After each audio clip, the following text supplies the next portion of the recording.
Existem poucas lembranças de infância tão doces e descontraídas como as dedicadas aos jogos de videogame. Mas enquanto a nostalgia muitas vezes nos impede de sentir tudo exceto alegria por essas lembranças. À medida que envelhecem, os jogadores ocasionalmente começam a reparar em coisas sobre os jogos com os quais crescemos, que ou não fazem sentido ou levantam algumas questões de fato muito inquietantes. Desde a horrível história do Pokémon até as monstruosidades de Minecraft. Aqui vão algumas das teorias sobre videogames para arruinar a sua infância. Ah, e eu prometo que não tem nenhuma teoria sobre um jogo inteiro ser apenas o pesadelo de uma pessoa em coma. Tá me achando com cara de quê? Amador? Ouriço de estimação.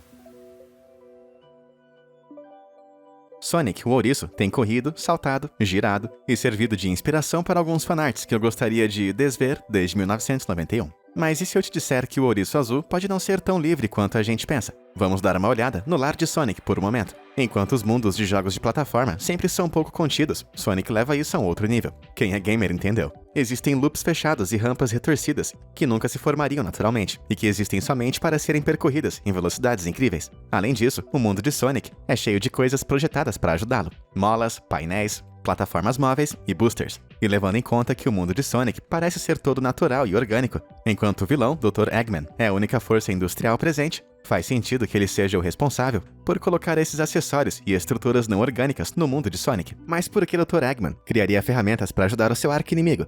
Bom, o que é o Sonic? Ele é um ouriço. Tecnicamente não é um roedor, e sim uma espécie associada a roedores, como hamster e porquinhos da Índia. E você pode perceber que esses são normalmente mantidos como bichinhos de estimação. É isso mesmo. Essa teoria propõe que nosso herói Sonic, o ouriço, não passa de um bichinho de estimação em uma gaiola. Então, enquanto todas as molas, loops, painéis e plataformas móveis não fazem qualquer sentido em um ambiente natural, eles fazem sentido como aparelhos para fazer exercícios, como uma grande e elaborada gaiola de hamster para Sonic ficar correndo. Ok, mas ainda existem os inimigos e armadilhas a serem evitadas em cada nível. Mas o Dr. Eggman também deu ao Sonic um jeito de ganhar mais vidas. Não é bem uma atitude de quem quer eliminar o ouriço, não é mesmo? Bom, dito isso, eu sinto arrepios só de pensar que tipo de dono de pet sádico Dr. Eggman deve ser. Terror atômico. Pokémon é uma franquia mais realista do que a gente costuma imaginar. E não estou falando isso só porque minha mãe também me pôs pra fora de casa com 12 anos. Eu estou falando do ambiente. Cada região nos games de Pokémon são amplamente baseados em diferentes áreas da vida real. Em Sword and Shield, era como olhar para a Inglaterra através de Pokélentes, enquanto que o tropical Sun and Moon era baseado no Havaí. O jogo Black and White, que se passa na cidade fictícia de Unova, é todo baseado no estado americano de Nova York. Nesses jogos, os players podem pegar o Pokémon lendário Victini, que alguns fãs teorizam que pode ter uma simbologia bem sinistra. Nas anotações sobre Victini na Pokédex, ele é chamado de Pokémon Vitória, e dizem que seu corpo contém uma enorme quantidade de energia, que poderia explodir a qualquer momento. Para dar suporte a essa ideia, vários golpes que o Victini aprende são relacionados a explosões, como Incinerate, Inferno e Final Gambit. Isso fez com que muitos teorizassem que o Victini representa uma bomba atômica. Nos Estados Unidos, o VJ Day marca o dia em que o Japão se rendeu na guerra, depois de ter sido bombardeado por 2 bombas atômicas, terminando de uma vez por todas o conflito conhecido como Segunda Guerra Mundial. O V em VJ Day significa vitória. O Victini também é um Pokémon dos tipos Físico e Fogo, e se fosse para atribuir elementos para uma bomba atômica, isso parece bem apropriado. Além disso, no jogo você pega o Victini em um lugar chamado Liberty Garden, que exceto por capturar um Pokémon em um McDonald's, é a coisa mais norte-americana que eu consigo imaginar. Mas isso não é tudo. Você lembra que eu mencionei que cada jogo Pokémon é baseado em uma região distinta do mundo? Bom, em Ruby and Sapphire, a área de Hoenn é baseada na região de Kyushu, no Japão, que é onde está localizada Nagasaki. Se você for até a região aproximada, onde estaria Nagasaki no mapa, você vai encontrar um gigante bunker subterrâneo, construído para proteger as pessoas de um evento cataclísmico. E o que tem do lado de fora do bunker? Terrenos áridos e estéreis, como resultado da explosão de uma bomba atômica. Mas não se preocupe, porque o Victini está são e salvo nas mãos maduras e racionais de um garotinho de 12 anos de idade. Ai, papai, por favor, pense 2 vezes antes de jogar essa Pokébola. Porcos perversos. Durante todo o tempo que eu passei no mundo vasto e criativo de Minecraft, eu tive azar o bastante para interagir vez ou outra com alguns creepers bem assustadores. E não estou falando de assustadores como aqueles players estranhos que sempre te chamam para jogar às 2 da manhã. Eu estou falando desse cara, o esquisitão feioso, alto e verde, com uma terrível tendência de explodir e destruir todo o meu trabalho suado. Você sabia, no entanto, que muitas comunidades de Minecraft assumem que esses homens-bomba assustadores, na verdade, têm uma origem bastante curiosa? Esse é o adorável porco, e muitos especulam que essa doce e amável criatura se transformou no monstruoso creeper que a comunidade tanto teme. Mas essa ideia não é tão fora da casinha quanto parece. Para começo de conversa, o jogo já tem o Pigman. Então, sabemos que em algum ponto, o simples porquinho chegou numa divisão evolucionária. E apesar de serem perigosos, Creepers também tendem a viver em bandos, assim como os porcos. Eles também são geralmente encontrados em cavernas que contêm cogumelos. E no mundo real, os porcos são comumente usados para rastrear trufas pelo olfato. O outro local onde eles são normalmente encontrados, as florestas, fornecem as pistas do porquê eles evoluíram para serem altos e verdes, para comer as frutas das árvores e se camuflarem no ambiente. E para adicionar um ingrediente extra nessa teoria, o Creeper inicialmente surgiu quando o criador do jogo, Notch, estava brincando com o modelo do porco e acabou alongando o corpo e mudando a cor. Ele gostou tanto desse novo design estranho que decidiu implementar essa abominação no jogo. Mas por que ele explode? Bom, como muitos animais na fazenda, os porcos produzem muito metano, se é que você me entende. Tanto é que muitas fazendas começaram a aproveitar esse metano como fonte de combustível. Então, quando um Creeper corre até você e explode, pode ser porque você não esteja exatamente morrendo por causa de uma bola de fogo, mas por uma enorme quantidade de pum. Cara, como se virar um churrasquinho por conta de um desses já não fosse ruim o suficiente. Mas e você, o que acha? Essa teoria tem fundamento ou é apenas uma grande porcaria? Diz aí nos comentários abaixo. Ah, também se inscreva e deixa o like, se quiser mais teorias absurdas como essa. E falando nisso, vamos para a próxima delas. Fantasmas famintos. Em todas as culturas do mundo, a humanidade sempre foi assombrada pela ideia de que haveria criaturas sinistras, espreitando no escuro, que atravessam a barreira da mortalidade. E de acordo com o jogo, são ótimos bichinhos de estimação. Os Pokémon tipo fantasma têm sido uma constante na série desde o lançamento do primeiro jogo, em 96. Eles são aparições Pokémons assustadores e mortais, que não são atingidos por nenhum tipo de ataque normal, o que faz muitos fãs questionarem: se os Pokémons fantasmas são tão fantasmagóricos, como é possível pegá-los? Por que eles simplesmente não desaparecem ou atravessam para fora de suas Pokébolas? Bom, e se eu dissesse que os Pokémon fantasmas, assim como todo bom vilão dos filmes dos anos 2010, planejam ser capturados? É isso mesmo, essas criaturinhas de aparência inocente são na verdade manipuladores bem desonestos, e que seu objetivo final na verdade é capturar as almas humanas. Por exemplo, na descrição do Drifloon, o balãozinho de gás Pokémon, está escrito que ele tenta fazer com que crianças humanas o segurem, só para sair flutuando com elas, e elas nunca mais são vistas. Em seguida, pense no arenoso Palossand. Como é que esse carinha dos tipos fantasma e terrestre pode ser um mau elemento? Ele é apenas uma pilha de areia bem amigável. Bom, as informações mórbidas em sua Pokédex nos contam que bem abaixo de sua superfície amigável, existe uma quantidade enorme de restos de ossos das pessoas cujas vidas ele drenou. E se você precisa de ainda mais evidências incriminadoras, veja o Lampent, que em sua Pokédex tem a descrição de como ele costuma ficar próximo a hospitais, esperando as pessoas falecerem para que ele possa usar as suas almas como combustível para seu fogo. Uau! Parece que esses adoráveis Pokémons não são nossos amigos, são nossos predadores. Por isso é que eles se permitem ser capturados, porque um treinador Pokémon jovem e cheio de energia é uma refeição irresistível para eles. Então eles ficam por perto, lentamente drenando as adoráveis almas de seus donos. E levando em conta que eles já estão mortos, eles têm todo o tempo do mundo para apreciar lentamente esse buffet. Já falamos na parte anterior dessa série que as pessoas comem Pokémon, então parece bem justo que eles também nos devorem. It's a me, Mario!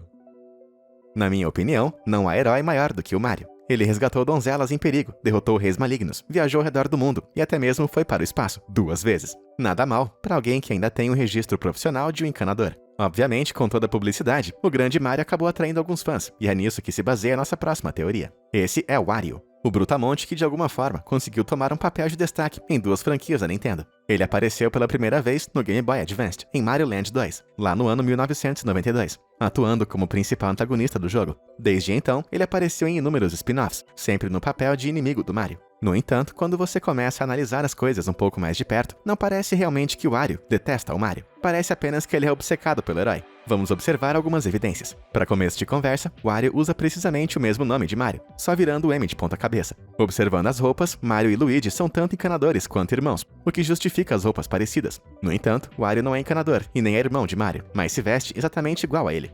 Dizem por aí que não existe maior forma de admiração do que a imitação. E lembre-se, Mario é uma celebridade em Mushroom Kingdom. Ele ganha até um desfile no jogo Odyssey. É possível afirmar com segurança que Wario conhecia Mario desde antes deles se encontrarem. E por falar nisso, essa é a casa de Wario, quando ele fez a sua primeira aparição. Você reparou naquela grande e assustadora estátua do Mario lá no fundo? Acho que o Wario não é um arqui-inimigo, rival ou membro da gangue. Ele é apenas um fã obcecado, que se veste como Mario e o persegue por aí. Levando em conta que uma das características mais marcantes de Wario é sua ganância sem fim, também existe uma chance de que essa imitação barata de Mario seja ele tentando lucrar em cima da popularidade do herói, e não apenas uma obsessão. Eu não sei se isso faz dele um vilão melhor ou pior. uma mãozinha para Fred.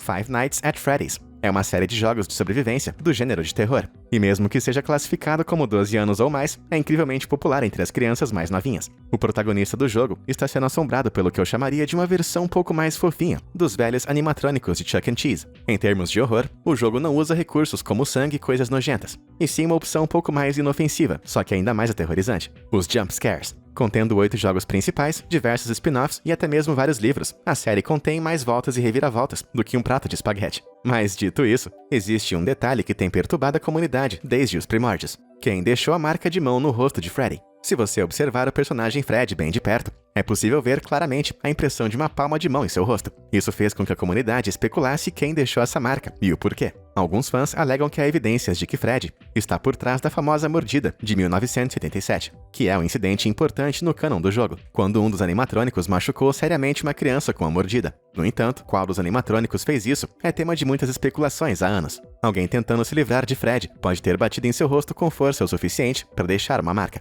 Mas essa marca de mão é grande demais para ter sido feita por uma criança. No entanto, outra teoria interessante sugere que a marca foi deixada por ninguém menos do que o próprio Fred. Veja bem, os animatrônicos são misturados e recombinados o tempo todo, resultando em criações pavorosas, como o Mangle, uma mistureba de um monte de animatrônicos diferentes. Também existe o entendimento de que os animatrônicos são ocos por dentro, como fantasias vazias com pensamentos próprios. O tamanho e a posição da impressão faz mais sentido se pensar não em alguém tentando empurrar Fred para longe, e sim tentando arrancar a sua cabeça. Essa teoria sugere que uma vítima inocente que estava dentro da fantasia com a cabeça de Fred, que terrivelmente se virou contra ela. Em pânico, o usuário tenta freneticamente arrancar a cabeça, mas rapidamente encontra o seu destino sinistro. Isso porque era para ser leve. Embora não conheçamos a vítima de Fred, levando em conta o nível da franquia, é uma questão de tempo até que eles criem mais um spin-off, com uma trilogia de livros explicando tudo. Tingle Malvado.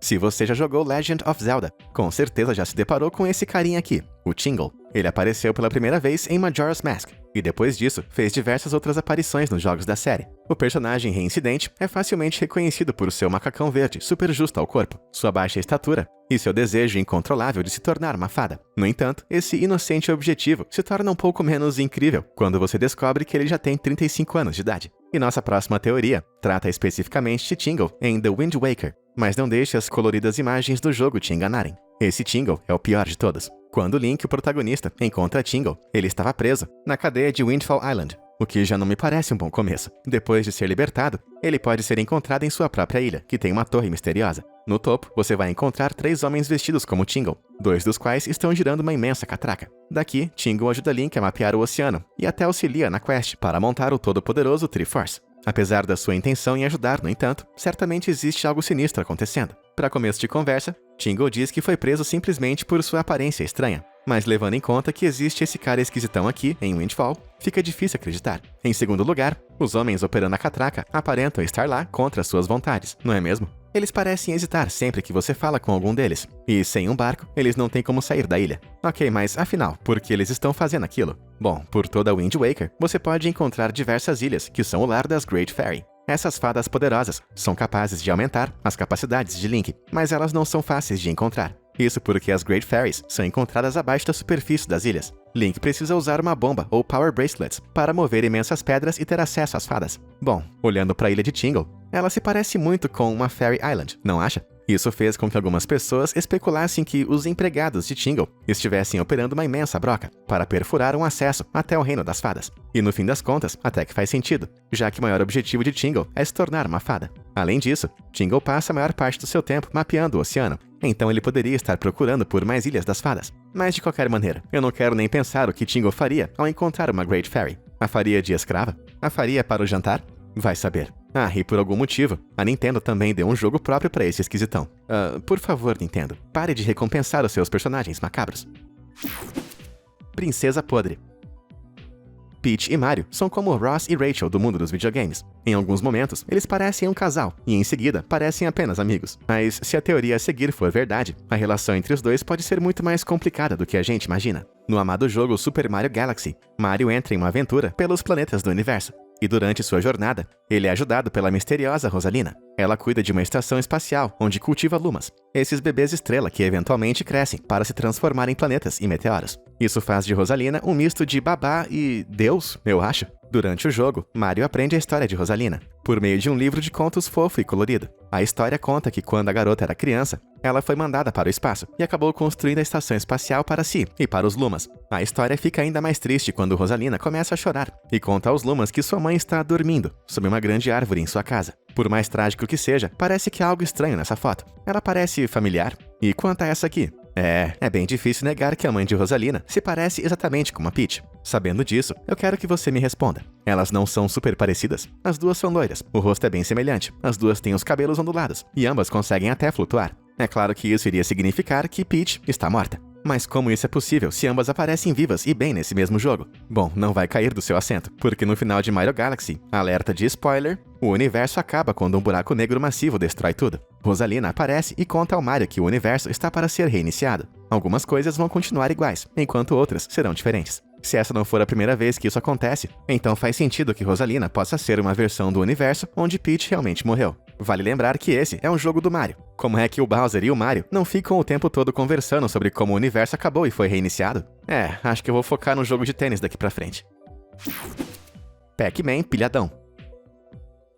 Mesmo que os dias de glória de Pac-Man já tenham ficado para trás, a popularidade do jogo ainda chama a atenção. Ele foi o jogo multiplataforma mais popular da América em 1981. E em 1982, o jogo tinha mais de 30 milhões de players ativos. Acontece que, apesar da popularidade, ninguém nunca soube com certeza que tipo de criatura é o Pac-Man. O jogador controla uma bolota amarela bocuda, que come outras bolinhas amarelas menores, em um lugar que parece um labirinto infinito, e que de vez em quando também come cerejas, morangos, sinos, chaves e espaçonaves. Tudo isso enquanto é perseguido por fantasmas. Através das décadas, os fãs tentaram descobrir exatamente o que está acontecendo no jogo, e nenhuma das explicações é muito bonita. Para começar, o grande objetivo do jogo é comer tantas bolinhas quantas sejam possíveis, o que poderia representar pílulas, provavelmente contra a ansiedade ou depressão, nas quais Pac-Man é viciado. Cerejas são um símbolo comumente associado às máquinas caça-níquel, o que, mantendo o tema de vícios, faz bastante sentido. O ambiente estranho em que Pac-Man vive representa sua própria mente, confusa e desorientada graças ao seu vício. Finalmente, as implicações metafóricas de ser perseguido por fantasmas são difíceis de ignorar. Esses fantasmas podem representar diversas coisas, como sonhos nunca realizados, relacionamentos problemáticos, sentimentos de culpa, e somente quando Pac-Man consome pílulas o bastante é que ele se torna invencível e consegue silenciar esses problemas, mas por pouco tempo. Bem sinistro. Várias outras teorias usam esse mesmo molde básico. Em uma obra de arte de Travis Pitts, ele representa o Pac-Man como cosmonauta chamado Nikolai Pac-Man, em 1976, que viu 4 de seus camaradas morrerem durante a missão. Sofrendo da síndrome da culpa do sobrevivente, ele encontra uma caixa de sedativos de emergência, e logo começa a ser assombrado e perseguido por alucinações de seus camaradas falecidos. No entanto, existem leituras mais literais desse jogo que são bem menos perturbadoras. Algumas teorias propõem que o labirinto por onde Pac-Man está correndo é na verdade algum tipo de ninho, e que as bolinhas que ele devora na verdade são ovinhos. Em vez de espíritos malignos, essa versão sugere que as horríveis criaturas fantasmagóricas estão tentando desesperadamente salvar os seus filhotes, que ainda nem nasceram. Então, peraí, o Pac-Man na verdade é o vilão? Bom, de qualquer forma, eu acho que a lição aqui é: se você vir uma adorável bola amarela correndo em sua direção, pegue as crianças e corra! Splatocalypse Now. Em Splatoon, os jogadores controlam Inklings, que são vândalos híbridos de humano e polvo, que pintam as ruas com suas armas de tinta de alta velocidade. O time que conseguir cobrir a maior área do mapa com sua respectiva cor vence a partida. O jogo dá uma guinada única no gênero, e pode ser visto como uma versão alternativa menos violenta aos outros jogos de tiro, como Call of Duty. Só que não. No primeiro Splatoon, você encontra restos fossilizados de um esqueleto humano, tentando pegar um CD e alguns consoles estranhamente familiares. Isso parece confirmar que o mundo colorido e divertido de Splatoon é, na verdade, a Terra, muito tempo depois de acontecer um evento apocalíptico que assolou a humanidade. Mas o que exatamente aconteceu com os humanos? Bom, a resposta pode ser encontrada no ambiente do jogo. Veja bem, em Splatoon, os personagens estão confinados em pequenas ilhas, em grandes altitudes. Além disso, uma característica peculiar dos Inklings é que eles morrem se entrarem em contato com a água do mar. E isso é meio estranho, ainda mais levando em conta que eles são parte polvo, você não acha? Bom, essas duas anomalias apontam para uma conclusão: mudanças climáticas. Os gases do efeito estufa impedem que o calor deixe a atmosfera terrestre. As calotas polares começaram a derreter e o nível do mar começou a subir. Isso explica a existência das ilhas e dos vastos oceanos, e também da água mortal. Isso porque a elevação do nível do mar na vida real também o torna muito mais quente, mais ácido e, como consequência, menos favorável à vida marinha. Isso significa que os Inklings foram obrigados a evoluir para escapar do seu antigo lar. Isso é até mesmo representado em uma obra de arte dentro do jogo, onde a evolução do Animorph é mostrada. Então, da próxima vez que você estiver se divertindo enquanto pinta toda a cidade com tinta colorida, lembre-se que logo abaixo, na água, existem montanhas de ossos humanos. Uma ótima ideia usar uma tragédia ambiental que devastou a humanidade e deixou um mundo inóspito como plano de fundo para um jogo de videogame, não é mesmo? Pokéamor e Pokécasamento.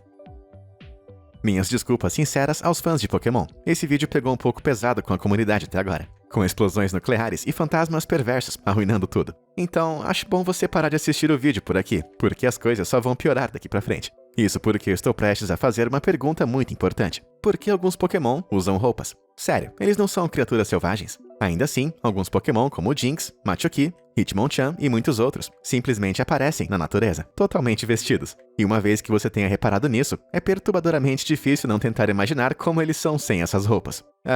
Honestamente, eu acho que eu prefiro pensar na Jynx vestida como uma drag queen. Bom, por mais perturbadora que essa pergunta possa ser, a resposta mais provável é ainda pior. Na tradução japonesa original de Pokémon Diamond and Pearl, os jogadores podem encontrar um livro de histórias chamado Sinnoh-Folk Story 3. Ele conta aos leitores que houve um período na história em que as pessoas costumavam se casar com Pokémon. E não, eu não estou inventando isso. De acordo com o livro, isso era bem comum. E as pessoas não costumavam fazer distinção entre os humanos e Pokémon. Parece que não existe muita diferença mesmo entre um cara e um sorvete flutuante de 2 cabeças, que tem consciência e é forçado a lutar. Um casal realmente divino. Na versão em inglês do jogo, as linhas foram modificadas para dar a entender que os humanos e os Pokémons costumavam comer juntos, na mesma mesa. Ok, mas o que isso tem a ver com as roupas? Bom, se você reparar, a maioria dos Pokémon que usam roupas são os que têm a aparência mais humanoide. Bípedes, com 2 braços, você entendeu. Mas e se esses Pokémon se parecem e agem como pessoas porque eles são meio humanos? Se esses casamentos entre espécies resultaram em crianças, faz sentido que a Pokécriança seja um híbrido entre uma pessoa e um Pokémon selvagem. Um monte desses Pokémons mais humanizados também tendem a ter as suas evoluções primárias bem parecidas com bebês. Smoochum é um bebê de Jynx, Elekid de Electabuzz, Magby de Magma e Tirog da família Hitmon. Olha só, eu avisei sobre isso. Não venha descontar em mim se você nunca mais conseguir olhar para um Cloyster do mesmo jeito na sua vida. Ufa! E aí, como que estão as suas preciosas memórias de infância, agora que você ouviu todas essas teorias? E você conhece alguma outra história perturbadora que eu não contei aqui? Diz aí nos comentários abaixo. E quem sabe elas possam aparecer no próximo vídeo dessa série. Até lá, muito obrigado por assistir e até a próxima!